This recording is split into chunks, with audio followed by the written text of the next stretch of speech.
자, 시작합니다. 자, 오늘은 이제 히브리서 11장, 참 제일 중요한 11장이죠. 믿음에 관해서 우리가 이제 오늘까지 이제 3시간에 걸쳐서 하는 거예요. 자, 히브리서 11장이 그만큼 참 중요하면서 믿음의 선진들을 이제 보여주면서 참 우리에게 교훈하는 바가 참 많이 있어요. 믿음의 선진들을 통해서 우리가 배울 수 있는 것이 뭐예요? 여러분이 깨달은 것 중에 뭐를 깨달으셨어요? 첫째 믿음에 대해서.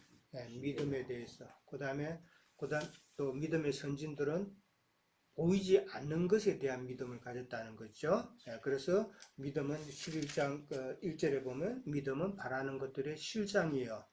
보이지 않는 것들의 증거라고 그렇게 이야기를 했다. 그러면서 믿음의 선진들을 보면서 참 우리도 보이지 않는 것에 대한 그런 소망을 갖고 믿음을 갖고 이제 가야 된다는 것인데, 근데 보이지 않는 것의 실체가 과연 무엇이냐 하는 것을 우리는 또 생각해야 되겠죠. 히브리서 11장을 통해서 지금 보이지 않는 것의 실체는 주로 좀 뭐를 지금 예시하고 있어요? 보이지 않는 것의 실체. 믿음의 선진들은 지금 뭐를 바라보고 갔다? 한 성이라고 되어 있죠. 예, 한 성이단 말이에요. 거룩한 성 새 예루살렘을 바라보면서 그들은 모든 어려움을 다 인내를 하면서 고난을 겪으면서 그렇게 한 성만을 바라보고 갔다 하는 것이 지금 히브리서 11장의 결론이다 말이에요. 그러니까 그거를 먼저 생각을 하고 그렇게 이제 오늘 진행을 합니다. 자, 33절에 갑니다. 33절부터 가면은 이제 그들은 믿음으로 나왔어요. 그럼 그들은 믿음의 선진들이죠. 네. 믿음의 선진들은 믿음으로 첫째는 나라들을 이기기도 하고 의를 행하기도 하고 그 다음에 약속을 받기도 했고 그 다음에 사자의 입을 막기도 했고 그 다음에 불의 세력을 멸하기도 했고 그 다음에 칼날도 피했다고 그랬고 그 다음에 연약하였지만은 그러나 강하게 된 자라고 그랬고 또 이방인을 물려쳤다고 그렇고 그 다음에 또 35절에 가면은 여자들은 자기의 죽은 자들을 부활로 받아들였다라고 그렇게 지금 나오고 있죠. 참 믿음의 선진들이 우리가 사람으로의 생각으로 볼 때는 정말 어마어마한 일을 행했죠. 네, 어마어마한 일을 행했어요. 그런데 35절 이하에 보면은 또 다른 면이 또 있어요. 한번 볼까요? 35절 이하에 보면은 심한 고문을 받았다 그랬어요. 심한 고문을 받았지만은 구차히 풀려나기를 원하지 않았다라고 그랬어요. 그 다음에 조롱과 채찍질 당했다 그랬어요. 결박당하고 옥에 갇혔다고 그랬어요. 그 다음에 돌로 치임을 받았다고 그랬어요. 그 다음에 톱으로 켜는 죽음을 또 당했다고 그랬어요.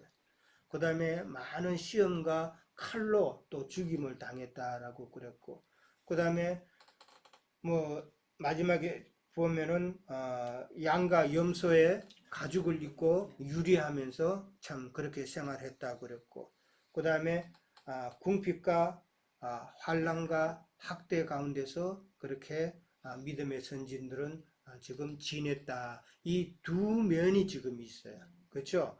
한 면으로 보면은 하나님이 함께해서 참 좋은 면만 있고 또 한 면으로 가면 35절 하반절부터는 보면은 참 솔직한 말해서 우리가 당하고 싶지 않는 일을 지금 믿음의 선진들은 당했다는 것을 지금 두 가지 면을 지금 쓰고 있죠. 예, 이게 과연 우리에게 주는 교훈은 어떤 교훈인가도 우리는 생각해 봐야 된다는 것이죠. 자, 33절에 보면은 나라들을 이겼다 그랬어요.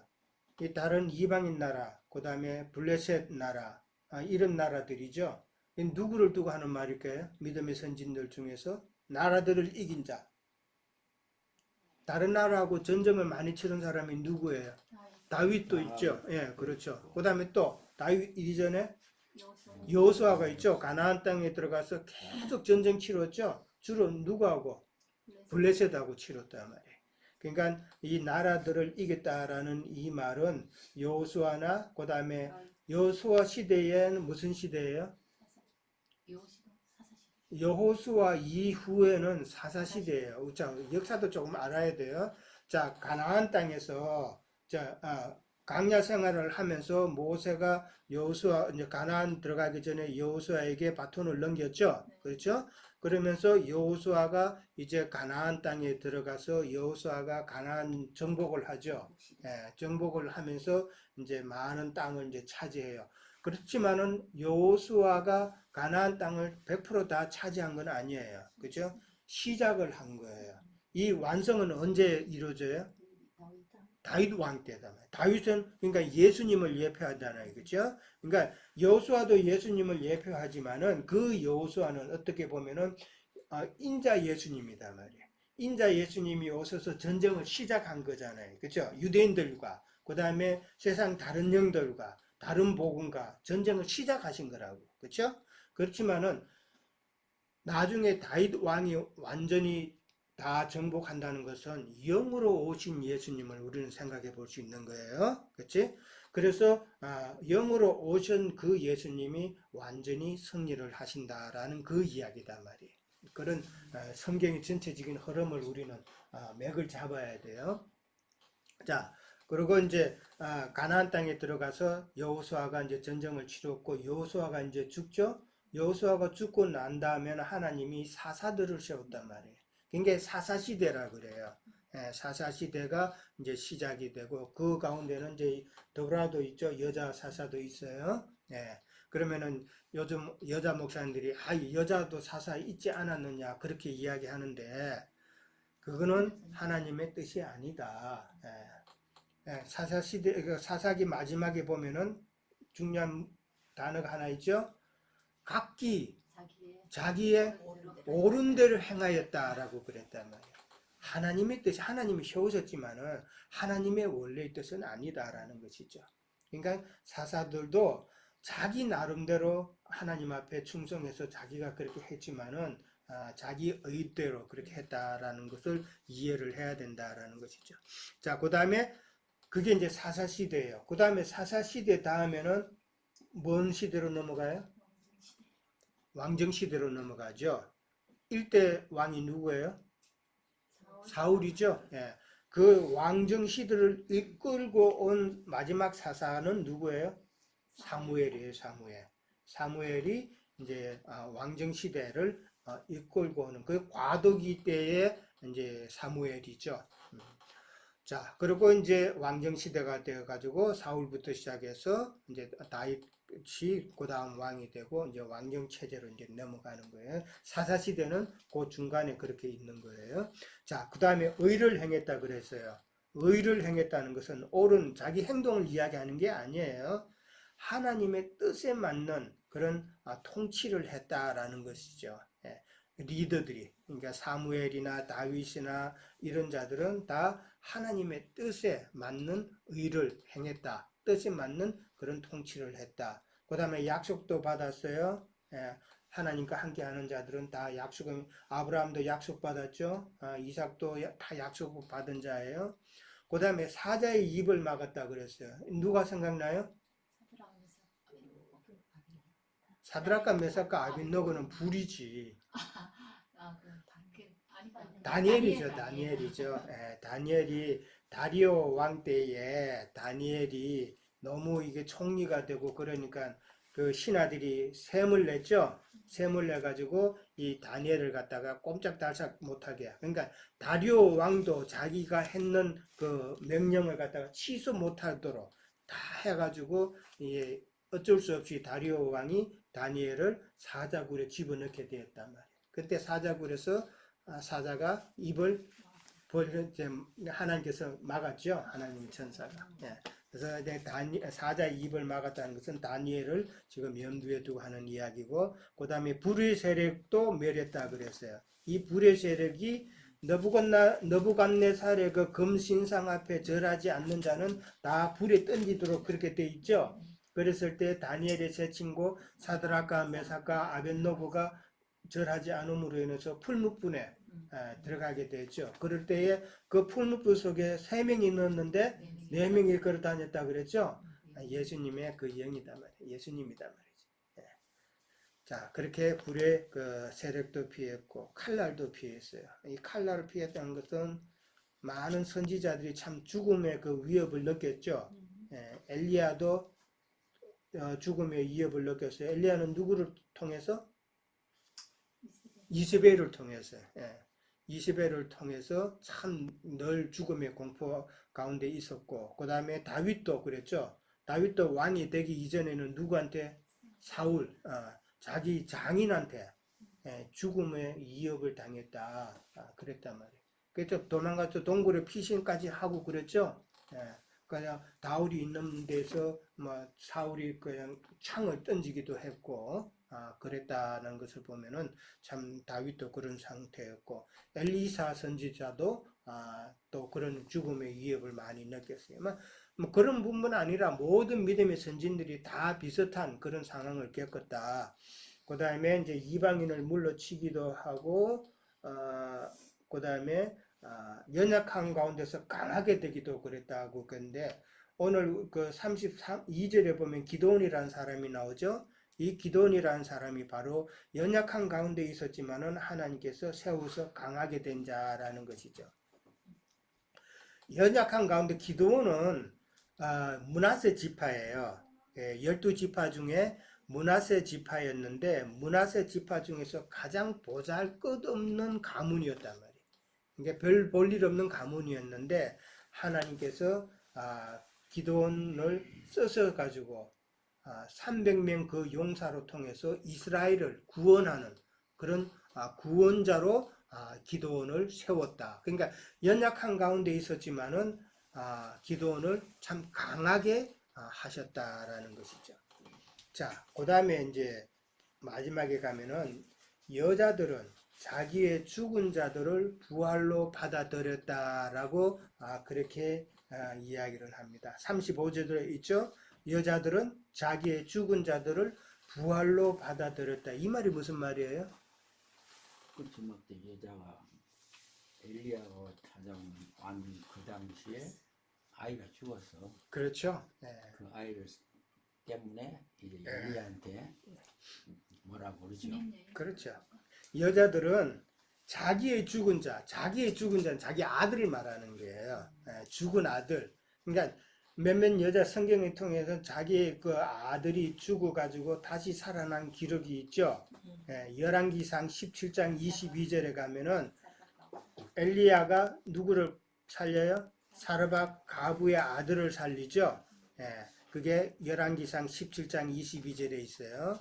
그 다음에 엘리사도 그 다음에 열왕기하 4장 18절에서 37절에 보면은 수넴 여인의 아들을 살리는 내용이 나와요. 엘리사가. 나중에 집에 가서 한번 읽어보세요. 열왕기하 4장 18절에서 37절은 수넴 여인의 아들을 살리는 내용이 나오고, 그 다음에 열왕기상 17장 22절에는 엘리야가 사르밧 가부의 아들을 살리는 내용이 나와요. 그 다음에 신약에서는 딱 한 번 나오죠. 누구 기억나요? 신약에서는 우리 한번 신약에서는 나인선 가부죠. 일어나 아닌가? 자, 한번 봅니다. 찾아봅니다. 나인선 가부의 아들은 누가복음 7장. 누가복음 7장 11절부터 14절까지 봅니다.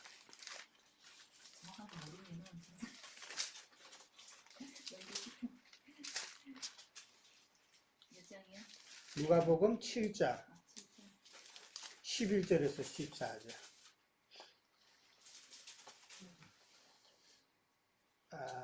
거기 한번 볼까요? 자, 다 같이 읽도록 합니다. 그 후에 예수께서 나인이란 성으로 가실새 제자와 많은 무리가 동행하더니 성문에 가까이 이르실 때에 사람들이 한 죽은 자를 메고 나오니 이는 한 어머니의 독자요 그의 어머니는 가부라. 그의 성이 많음이 나오거늘 주께서 가부를 보시고 불쌍히 여기사 울지 말아주시고 가까이 가서 그 그 가난에 손을 대시니 맨 사람들이 사는지라 예수께서 이르시되 천하 내가 너 말하는 일어나라 하심에 죽었던 자가 일어나 앉고 말도 하거늘 예수께서 그를 어머니에게 주시니 모든 사람이 두려워하며 하나님께 영광을 돌려 이르되 큰 선지자가 우리 가운데 일어나셨다 하고 또 하나님께서 자기 백성을 돌보셨다 하더라. 예수에 대한 소문이 유대와 사방에 두루 퍼지니라. 이렇게 나왔습니다. 자, 지금 나인성 가부의 아들이 지금 죽어서 이미 상녀가 지금 메고 나가죠. 상녀를 메고 나가는 상황인데 예수님께서 지금 나인성 가부의 아들을 살리시기 이전에 보면은 7장 1절에서 보면 누구를 또 살려요? 백부장의 종을 좀 살리는 내용이 나왔어요. 근데 이 백부장의 종은 아직 죽지 않고 병들어서 곧 죽을 그런 상황에 있는 자를 예수님은 살렸단 말이에요. 예수님은 살렸지만은 그러나 이제는 나인성 가부의 아들은 이미 죽어서 지금 간 메고 지금 상녀 메고 나가는 상황이란 말이에요. 지금 11절에 보면은 예수께서 그 후에 예수께서 나인이란 성으로 가실새, 이 가실새는 예수님께서 지금 작정하고 가신 거란 말이에요. 그냥 우연히 가다 보니까 나인성 가부의 아들이 죽어서 지금 상녀 메고 나가는 게 아니라 예수님께서는 나인성 가부의 아들을 살리심으로 또 다른 우리에게 교훈을 주시기 위해서, 가르침을 주시기 위해서 나인성으로 가셨다라고 우리는 이해를 하셔야 되는 거예요. 예수님은 이 땅에 오셔가지고 어느 하나도 우연으로 하신 게 없다. 모든 것을 때를 정해 두시고 예수님은 일을 하신다라는 것을 우리는 알면은 나인성 가부의 그 아들을 살리신 것도 예수님께서 다 때를 정해 주셨고 그렇게 또 그 때로 맞춰서 그렇게 행하셨다라는 것을 먼저 이해를 하셔야 돼요. 자, 근데 간을 좀 메고 나가는데 예수님께서 어떻게 하셨어요? 간에 손을 대시고 그랬단 말이에요. 자, 이 가부라는 말이 참 성경에는 많이 나오죠. 가부가 뭐예요? 남편 잃은 자죠? 근데 성경에서 말하는 영적인 가부는 그러면은 예수님 잃어버린 자들이란 말이에요. 유대교 교인들이 참 하나님을 섬긴다고 했지만 그들은 땅의 하나님을 섬겼단 말이에요. 땅의 하나님을 섬겼다는 말은 참 예수님을 받아들이지 못하면은 그들은 지금 사실상 가부단 말이에요. 유대인들은. 그렇죠? 예수님을 주로 섬기지 못하고 내 남편으로 섬기지 못하는 것이니까 유대교 그리스도인들은, 유대교 백성들은 사실 가부들이단 말이야. 근데 그들은 자기들은 뭐라고 그런다고? 자칭 자기들은 선민이라 그러잖아요. 사실은 선민이 아니라 영적인 관점에서 보면 그들은 다 가부단 말이에요. 다 가부들이다. 그렇게 우리는 먼저 이해를 해야 돼요. 그러면은 오늘날 유대교의 그 흐름이 교계로 흘러왔잖아요. 그렇죠? 다수를 따라 흘러왔잖아요. 유대교의 그 다수가 오늘날 종교 체제에 있는 그 다수에게로 지금 그 맥이 흘러왔다는 것을 우리는 알잖아요. 진리의 말씀은 예수님 때도 소수의 제자들에게만 있었고 그 흐름이 소수에게만 흐른다. 이걸 우리는 배웠잖아요. 그렇죠? 자, 그래서 오늘날 하나님을 믿는다고 하면서도 참 예수를 믿는다고 하면서도 참 예수가 없고 예수님의 말씀이 없는 자들은 사실은 다 가부다. 그렇게 이해를 해야 되고 가부와 마찬가지로 또 고아도 되죠. 그렇죠? 아버지를 잃은 자들 다 고아단 말이에요. 성경에서는 가부와 고아는 다 영적인 의미로 그런 식으로 우리는 알아야 된다. 그래서 가부와 고아들을 구제한다 그러면은 물질적으로 물론 그것도 좋아요. 그거 하지 말라는 이야기 절대 아니에요. 그러나 그들을 구제하고 도우는 것은 영으로 깨닫게 해서 참 남편을 찾게 해주고 참 아버지를 찾게 해주는 것이 참 구제요, 성교요, 사랑이단 말이에요. 성경은 우리를 항상 그런 관점에서 이해를 해야 돼요. 자, 근데 예수님께서 지금 간에다가 손을 댔다 그랬어요. 우리는 성경을 통해서 여호와의 손이 누구를 대면은 그거는 무슨 뜻이라고요? 안수하면 여호와의 손이 누구를 안수하면 그게 좋은 의미예요, 나쁜 의미예요? 인간적인 면으로 볼 때 나쁜 거예요. 인간적으로 보면 그거는 심판이에요. 인간이 우리가 견디기 참 안 좋은 어려운 상황이잖아요. 배웠죠? 하나님의 손이 우리에게 안수하면은 하나님은 우리를 갖다 쓰시기 위해서 연단의 과정을 돌입하셨다는 이야기잖아요. 그렇죠? 예. 그러니까 지금 간에 손을 댔다는 이 말은 유대교를 예수님이 심판하신다는 이 이야기단 말이에요. 이거 이해하셔야 돼요. 그러니까 간에 손을 대는 것은 유대교의 율법상으로 보면 이건 부정한 짓이죠. 그렇죠? 부정한 것에 절대 손대면 안 되잖아요. 근데 예수님께서는 그걸 모르실 리가 없죠. 근데 간을 손을 댔다는 것은 율법상의 그 부정한 것을 예수님께서 담당하신다는 이야기잖아요. 이게 뭐예요? 예수님께서 내가 십자가를 지겠다는 거잖아요. 모든 너희들의 그 부정한 죄를 내가 다 짊어지고 내가 십자가를 지겠다라는 그 이야기단 말이에요. 예수님이 십자가를 지시게 되면은 이게 바로 유대인들의 그 심판이죠. 예수님이 십자가를 지심으로 말미암아서 율법의 모든 마침이 되시잖아요. 그러면 유대교가 행했던 모든 율법의 행위들을 예수님께서 다 끝맺으시니까 유대교로 보면은 그것이 심판이죠. 이해돼요? 예. 그렇게 우리는 깊게 봐야 된다. 그냥 단순히 간에 손을 댔다, 아마 그런 의미를 보는 것은 유대교를 심판하시는 내용이다라고 그렇게 보시면 됩니다. 그러면은 간 속에 있는 죽은 자는 어떤 자예요? 네. 이게 영적으로 죽은 자들이단 말이에요. 유대교 체제 안에 오래 있다가 죽으면은 마찬가지로 오늘날 종교 체제 안에서만 있다가 죽으면은 영적으로는 그들은 다 죽은 자들이단 말이에요. 그 상태로 죽으면 안 되지 않느냐 하는 것이죠. 에스겔서에 보면은 마른 뼈들이 다 살아서 일어나죠. 마른 뼈들이 하나님께서 바람을 불어 넣었을 때 생기를 그 코에 생기를 거기에 생기를 불어 넣었을 때에 그들이 살았다는 것은 무엇이 살았다? 영이 살은 거다. 영이. 먼저는 영이 살아야 된다는. 그러니까 유대교 체제 아래에 있던 그 아들, 죽은 간 속에 있는 그 아들은 영이 죽은 상태라는 것을 지금 이야기하고 있다. 그래서 예수님께서 지금 말씀을 했다 그랬죠. 말씀하셨다 그랬죠. 보면은 말씀하셔 내가 네게 말하노니 일어나라 했다. 그 일어나라 하는 그 말은 이제 생명의 말씀이 되는 것이죠. 그러니까 죽은 자를 살리시는 그 생명의 말씀이다라는 것을 나인성 가부의 아들을 통해서 이제 우리는 배워야 됩니다. 이게 거기서 시간 너무 많이 갔는데, 자, 그 다음에 35절부터 37절에 가면은 아까도 이야기했지만은 심한 고문을 믿음의 선진들은 심한 고문을 당했다 그랬어요. 조롱과 채찍질을 당했다 그랬어요. 결박당하고 또 옥에 갇혔고 돌로 치임을 당하고 또 그 다음에 톱으로 켜는 그런 어려움을 당했다 그랬어요.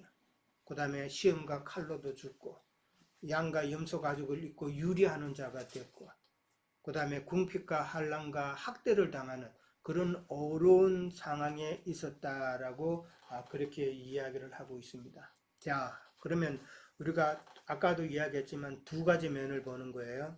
어떤 믿음의 선진들은 참 우리가 원하는 참 좋은 나라도 이기고 약속도 받고 뭐 불의 세력도 막 피하고 뭐 칼날도 뭐 다 피하고 연약한 데 있었지만 나를 강하게 해주시는 그런 하나님도 있지만은 그러나 또 한편으로는 참 우리가 인간적인 면으로 보면은 당하기 싫은 그런 어려움 그런 상황도 있잖아요.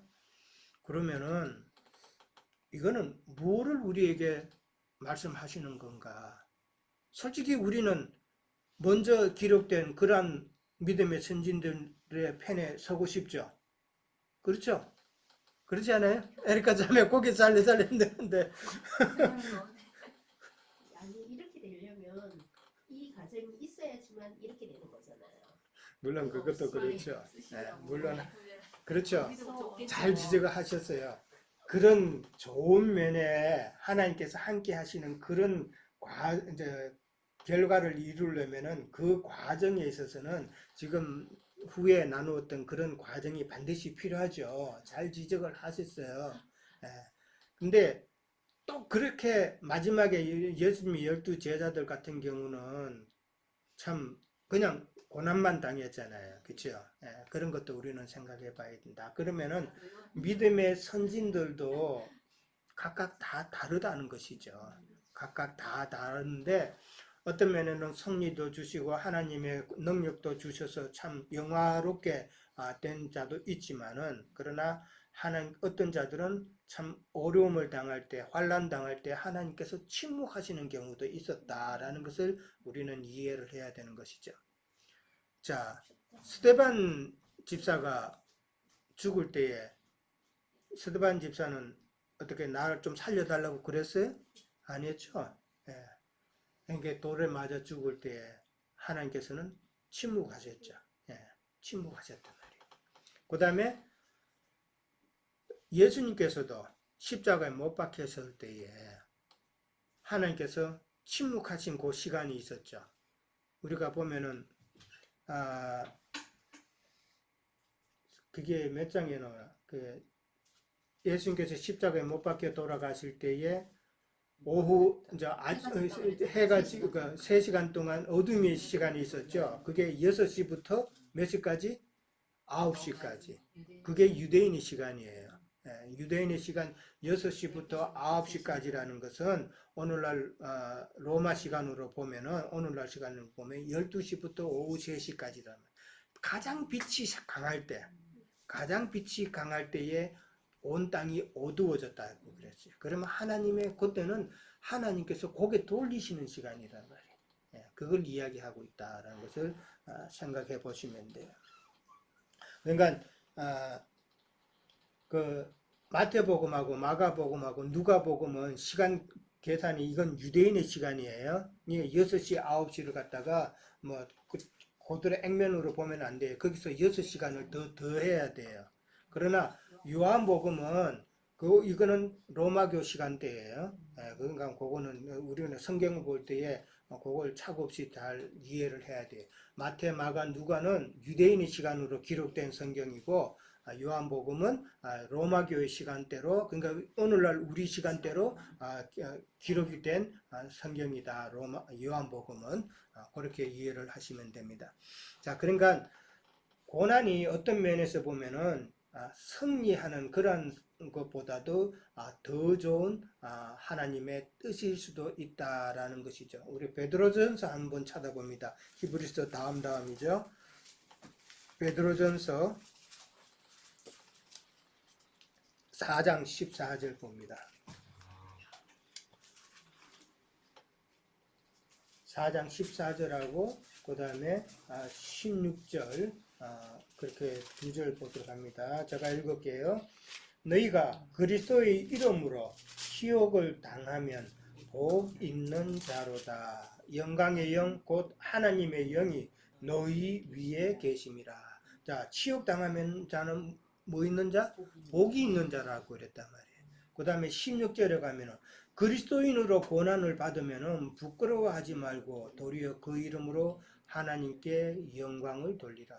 그리스도인으로서 우리가 부끄러움을 많이 당할 때가 있죠. 당하면은 부끄러워하지 말라. 하나님의 영광이 누구에게 있다? 우리에게 있다라고 그랬어요. 그러니까 참 어떻게 보면은 하나님의 그 뜻은 하나님께서 더 좋게 여기시는 것은 이런 환난 가운데서도 그 환난을 인내함으로 잘 견딘 자들이 하나님께서는 더 영화롭게 보실 수도 있다라는 것을 이야기하는 거예요. 자, 근데 많은 신앙인들이 참 우리가 신앙생활을 해왔지만은 참 안타까운 것은 많은 신앙인들이 하나님이 나를 위해서 세상의 모든 일이 참 잘되기를 도와주시기를 바라는 그런 신앙인들이 너무 많다는 것이죠. 그러니까 믿음의 목적이 하나님 중심이 되어야 되는데 내가 중심이 되고 내가 하나님을 믿어드리니까 하나님께서는 나를 도우시고 나를 참 내 기도를 들어주시고 이러한 모습으로 비춰지는 그러한 교인들이 너무 많아요. 이전에 우리 모임을 잠깐 초기에 했던 그 사람 중에 어떤 사람도 완전 그게 인본주의잖아요. 하나님 중심이 아니라 자기 중심. 그게 인본주의라 그래요. 인본주의라는 것은 하나님도 나를 도우시는 조력자, 내게 능력 주시고 나의 필요를 채워주시는 분으로만 이해하는 그런 것이 인본주의단 말이에요. 참 안타까운 일이죠. 그런 사람들은 내가 예수를 믿으면서 삶의 내 만족도가 높아져야 되는 것이 하나님의 은혜라고 생각한단 말이에요. 내 삶의 만족도가 내가 예수를 믿으니까 내 삶의 만족도가 있고 모든 것이 다 내가 세상적으로도 뭐도 하고 뭐도 하면서 다 하나님께서 예수님께서 내게 다 주신 은혜라고 생각해가지고 그걸로 인해서 내 삶의 만족도를 높게 생각하는 사람들은 그러면은 지금 믿음의 선진들 우리를 예를 봤지만은 그렇지 못한 사람도 많잖아요. 많은 사람들이 큰 교회 앞에 보면은 그냥 예배 시간에 간증 잠깐씩 세우는 사람들 있죠. 그 사람들 들어보면은 하나님께서 다 자기를 다 뭐냐 복되게 해주셨어. 그거 다 간증을 해요. 아니 그러면은 그 앉아 그 듣고 있던 사람 가운데 그렇지 못한 사람이 있을 거 아니에요. 대부분일 거 아니에요. 아 지금 뭐 당장 생활비가 지금 부족한 사람, 자식이 어떤 행편으로 잘못돼가 지금 고민 중에 있는 사람, 이 사람들은 그럼 하나님의 은혜 가운데 있지 않는 사람인가? 그렇게 생각되잖아요. 하나님의 은혜를 크게 잘못 알고 있는 거예요. 그러니까 간증 그거 함부로 하는 거 아니에요. 간증 잘못하면 남을 더러 낙심케 하는 그런 행위단 말이에요. 그런 거는. 그러니까 하나님의 경륜, 하나님의 뜻을 모르기 때문에 간증 자꾸 세우고 간증해서 자기 자랑, 그 자기 자랑 다 나오잖아요. 그런 짓을 하면 안 된다. 왜 그래요? 교회에서 왜 그 자꾸 간증 그렇게 세워요? 다른 사람들도 보고 따라 하라는 거 아니에요. 그러니까 열심히 내고 헌금 열심히 하고 뭐 기도에 열심히 나와서 교회생활 자기 모임에 열심히 하라는 그 이야기 아니에요. 지금 절대 쏘으면 안 되는 거예요. 자, 그 다음에 엉뚱한 이야기 갔는데 참 답답하죠. 네. 자, 그러니까 우리는 삶의 만족도를 높인다는 것은 내가 늘 이야기를 하지만은 우리가 진리와 생명의 말씀을 내가 누림으로 내 삶의 만족도가 이게 높아져야 된단 말이에요. 사도 바울은 뭐라 그랬어요? 내게 능력 주시는 자 앞에 안에서 내가 모든 것을 할 수 있다 그랬죠.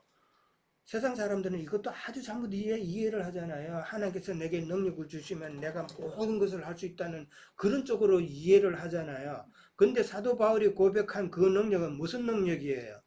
나는 어려움에도 처해봤고 참 부한 때도 처해봤고 모든 형편에 다 처해본 것이잖아요. 그러니까 돌에도 맞아봤고 그 다음에 뭐 채찍에도 맞아봤고 그 다음에 여러 뭐 곤장 뭐 40이 하나를 가만 매도 몇 번? 5번? 맞아봤고 모든 경험을 다 했단 말이에요. 그 모든 상황이 바울에게 있어서는 자기의 능력이다 그랬어요. 그게 바울의 능력이에요. 그러니까 나는 어떠한 행편에 처하든지 모든 것을 다 이기고 나갈 수 있다 이 말이에요. 그게 바울이 말했던 능력이단 말이에요. 근데 그걸 잘못 이해해가지고 하나님이 뭐 이상한 신비적인 능력을 주시면은 내가 뭐 병도 낫게 하고 내가 뭐 그 큰 능력도 행하고 그렇게 하면 그거는 종교고 그거는 미신이에요. 네. 우리 한국 사람들은 참 어떻게 보면은 옛날부터 이 미신적인 이게 영향이 많아가지고 이 하나님의 말씀도 다 거기에 접목이 돼가지고 너무나도 미신적인 그런 사고방식으로 신앙생활을 많이 해요. 왜 그래요? 진리의 말씀을 영적으로 깨닫지 못하기 때문에 문자적으로만 알고 내가 종교적으로 열심을 내야 된다는 그 사고방식 때문에 다 그런 식으로 나간단 말이에요. 참 인간 우리가 세상 사람들한테 말씀을 전하면 말씀을 자꾸 그 말씀을 자꾸 알아야 되냐고 그런 식으로 이야기하는 사람들 참 많아요. 정말 모르는 이야기예요. 문자적으로는 알아라는 이야기가 아니에요. 문자적으로도 알아야지만 그 문자 이면에 하나님의 뜻이 무엇인가를 영적으로 깨달으라는 이야기예요. 그거 깨달으면 우리는 분별이 되잖아요. 그걸 못 깨달으니까 분별을 못하고 엉뚱한 짓 많이 하잖아요. 요즘 말썽되고 있는 JMS나 신천지 다 이쪽으로 가잖아요. 그렇게 몰아낸 자는 사실 세상 기독교란 말이에요. 그 사람들 탓할 게 아니라 기독교가 회개해야 되는 거예요. 기독교 자기네들이 하나님의 말씀을 갖다가 교인들에게 제대로 양육을 못 시켰으니까 그들이 답답해하니까 JMS나 신천지나 이상한 데로 다 간 거잖아요. 그 책임은 세상 기독교가 져야 되는 거예요. 자, 엉뚱한 이야기 자꾸 했는데 그거까지만 합시다. 자꾸 막 그런 이야기하면 답답하죠. 그런데도 자기네들은 다 잘 가고 있대. 신앙생활 잘하고 있대. 내가 보기에는 우리가 보기에는 정말 안타까운 것밖에 없는데 참 예수 안에서 참 진리의 말씀 가운데서 생명의 누림을 전혀 누리지 못하고 자꾸 뭔가 자기 스스로 하려고 하는 그런 사고방식은 하나님의 뜻이 아니다라는 거예요. 자, 그 다음에 35절에 갑니다. 35절에 가면은 후반절에 갑니다. 어떤 이들은 더 좋은 부활을 얻고자 하여라고 그렇게 나옵니다. 그러니까 더 좋은 부활이 나옵니다. 자, 더 좋은 부활이 뭐라고 그랬어요? 제가 여러 번 언급을 했어요. 예. 계시록 20장 4절 6절을 한번 봅니다. 4절로 6절 계시록 20장 한번 봅니다.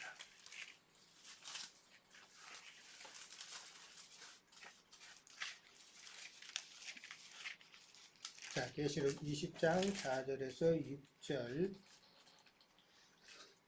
자, 다 같이 읽도록 합니다. 시작.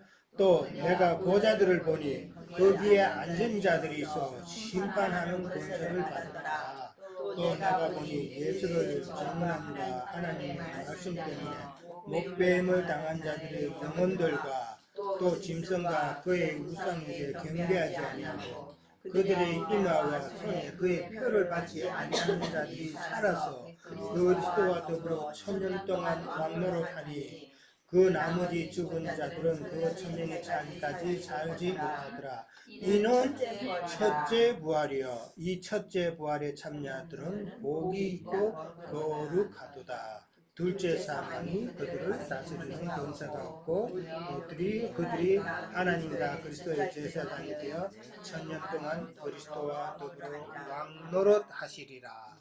자, 첫째 부활이라고 나왔어요. 자, 보좌들을 보니 거기에 앉은 자들이 있어. 거기에 앉은 자들은 누구예요? 이긴 자들이에요. 이긴 자. 이긴 자들은 어떤 자들이라고요? 지난번에 여기 성경에서 목배임을 받고 이런 자들인데 이긴 자들이라는 것은 혼의 구원을 이루는 자들이라고 그랬어요. 예, 혼의 구원을 이루는 자라고 그랬어요. 우리 혼의 구원을 이룬다는 것은 혼의 기능이 뭐라고 그랬어요?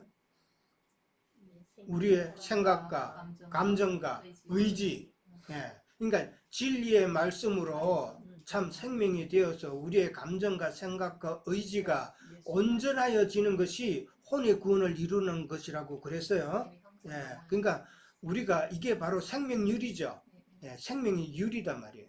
내가 진리의 말씀을 깨달음으로 내 속에서 생명이 점점점 커서 어린아이 때 하던 그런 감정, 그런 생각, 그런 의지가 아니라 장성한 자의 생각, 장성한 자의 감정, 그 다음에 그런 의지를 이루는 것이 혼의 구원을 이루는 것이라고 그랬어요. 이거 반드시 기억을 하세요. 예. 그러니까 영의 혼의 구원을 많이 이야기하는데 이거 모르면 그거 아무리 이야기해봤자 깨닫지 못하면 안 돼요.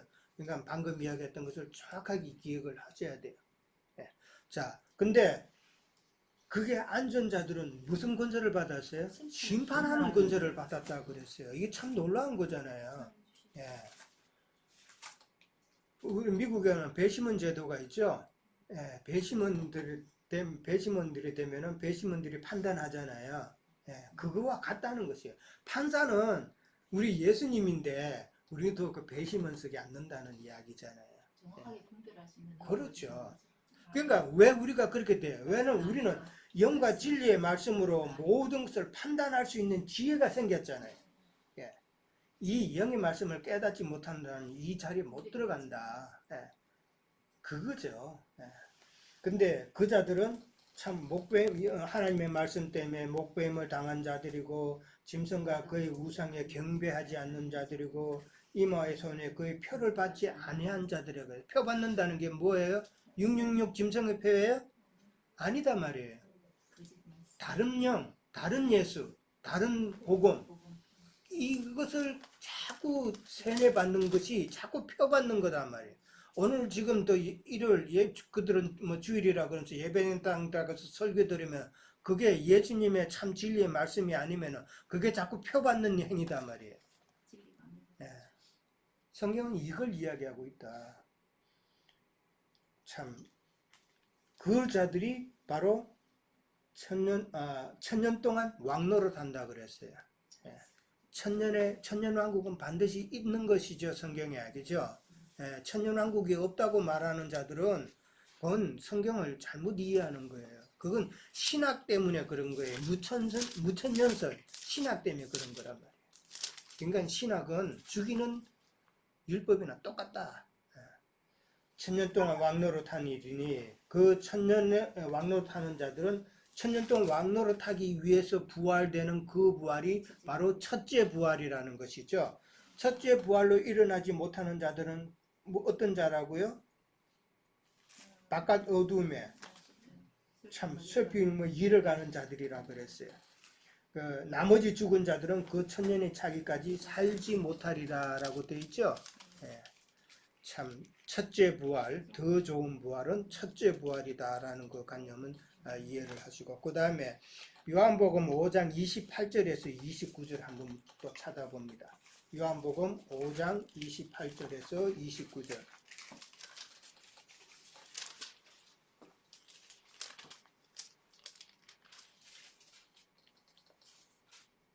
자, 29절만 읽읍시다. 자, 29절. 선한 일을 행한 자는 생명의 부활로, 악한 일을 행한 자는 심판의 부활로 나오리라. 그랬어요. 여기서는 생명의 부활이라는 단어를 썼죠. 그 첫째 부활, 더 좋은 부활은 요한복음에서는 생명의 부활이라 그랬어요. 그러니까 여기 선한 일을 행한 자라 그랬어요. 이 선한 일이라는 게 뭐예요? 그 다음에 악한 일이라는 게 뭐예요? 세상 도덕적으로 선한 일, 악한 일이 아니죠. 예. 예, 선한 일은 하나님의 일, 그렇죠. 하나님의 뜻을 행하는 것이죠. 하나님의 뜻은 교회 시대에 지금 하나님의 온전한 뜻은 뭐예요? 바른 교회 생활을 실현하라는 거잖아요. 그렇죠? 성령이 교회들에게 하시는 그 회개를 촉구하는 말씀은 바른 신앙생활, 바른 교회 생활을 실행하라는 것이잖아요. 그것을 이해를 해야 된다. 참 성경에서는 이렇게 하나님의 경륜의 끝에 첫째 부활, 더 좋은 부활, 생명의 부활이라는 것을 분명히 이렇게 만들어 놓으셨는데, 예정을 다 해 놓으셨는데, 근데 이걸 모르고 신앙생활 하면은 참 목적 없이 길 가는 거하고 똑같죠. 그래서 우리는 하나님의 경륜의 끝을 반드시 알아야 된다. 하나님의 뜻이 무엇인지. 교회 시대 끝은 어떤 일이 생길 것이며, 그 다음에 천년왕국 때는 어떤 일이 있을 것이며, 천년왕국이 끝나고 나면은 또 어떤 영생의 영세로 들어가는 그 과정은 어떤 과정이며, 그리스도의 심판 때는 무엇이며, 백보자의 심판은 무엇인가 하는 이런 모든 상황들을 우리는 정확하게 알고 있어야 우리의 믿음의 소망을 가지고 갈 수 있는데, 이런 것에 대해서 너무나도 희박해. 그냥 단순히 예수 믿다가 예배당 열심히 다니다가 내가 죽으면은 내가 천국에 가겠지. 이거는 세상 교계의 신학이고 그들의 교리란 말이에요. 내가 늘 이야기하지만은 성경에 우리가 죽으면은 바로 천국 간다는 이야기가 어디 있어요? 성경에 있어요? 없단 말이에요. 우리는 어디에 간다? 낙원에 들어갔는데, 낙원이라고 그랬죠. 예수님이 십자가에 못 박히실 때 우편강도에게 네가 오늘 나와 함께 낙원에 있으리라 그랬다. 낙원이라는 게 뭐예요? 사후세계다 말이에요. 사후세계. 천국이 아니란 말이에요. 낙원이 천국이다 이렇게 주장하는 사람도 있어요. 성경을 참 잘못 알고 있어요. 구약시대의 사람들은 막벨라 굴에 들어가 있었죠. 막벨라 굴에 있다가 예수님께서 부활하실 때 그들이 부활했죠. 그래서 예수님 안으로 들어갔죠. 마찬가지로 교회 시대 때도 죽으면은 우리는 낙원, 사후세계에 들어간단 말이에요. 그 사후세계가 예수님이 아니단 말이에요. 예수님 안에서 우리가 낙을 누린다. 영락이단 말이에요. 거기는 낙원세계단 말이에요. 누림이단 말이에요. 그렇게 있다가 우리가 교회 시대가 끝날 때에 예수님이 경륜적으로 재림하시는 데가 있죠. 그때에 우리는 첫째 부활로 일어난다는 것이죠. 이 사실을 세상 교회에서는 아무도 몰라. 이게 분명해야 우리가 믿는 믿음의 목적이 분명할 수가 있다. 모르니까 안 가르치죠. 자, 그러니까 이 첫째 부활에 대한 것은 우리는 정확하게 알고 있어야 된다. 참 모르면은 정말 어려운 거예요. 그래서 그 사람들이 설피임의 일을 간다는 것은 왜 설피임의 일을 간다 그랬어요? 쏘갔기 때문에. 쏘갔기 때문에. 내가 이야기했죠. 내가 40년 동안 세상 교계 신앙생활 하다가 이 말씀을 딱 들으면서 딱 처음 느낀 게 내가 쏘갔구나. 내가 잘못 신앙생활 했구나. 내가 쏘갔구나. 그걸 나는 딱 깨달았어요. 그래서 쏘고면은 우리가 세상적으로 사기당하면은 내가 분하잖아요. 세상 사람들 화병으로 도지는 사람, 화병으로 죽는 사람들 간혹 있다 그러죠. 그 화병이 왜 그래요? 내가 쏘고 내가 억울하잖아요. 그러니까 나를 죽이는 행위다. 이해됐죠? 예. 자, 일단 첫 시간 여기까지 잠깐 하고 쉬었다가